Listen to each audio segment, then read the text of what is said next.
আজিকালি মানুহবোৰৰ ইগ' দি ভৰি আছে।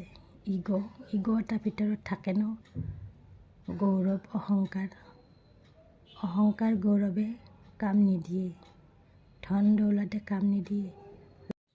টকা পইচা থাকিলে ধনী হৈ নাযায় এজন ব্যক্তি, মনৰ ধনী হ'ব লাগিব, টকাৰ ধনী নহয়। অহংকাৰেদি ভৰাই ৰাখিলে সেই অহংকাৰে টকা কাম নিদিয়ে।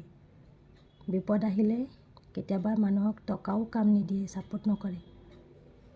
কেতিয়াবা মানুহক মেডিচিন খুৱাইও ভাল কৰিব নোৱাৰে।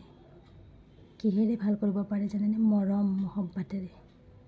এজন ব্যক্তি টকা নাথাকিলেও যদি মৰম আৰু মহব্বত থাকে ন, জিন্দগী চলি যায়। কিন্তু টকা থাকিলেও মৰম মহব্বত নাথাকিলে একো কাম নাই।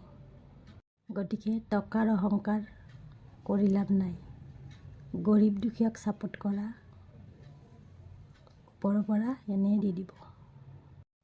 টকাটো সদায় আহিব, সদায় কামাব, আহিব যাব, কিন্তু ব্যক্তি এজন গুচি গ'লে কেতিয়াও আমি ঘূৰাই নাপাওঁ। গতিকে টকাৰ মূল্য কিমান এজন ব্যক্তিতকৈ, সেইটো মনত ৰাখিবা।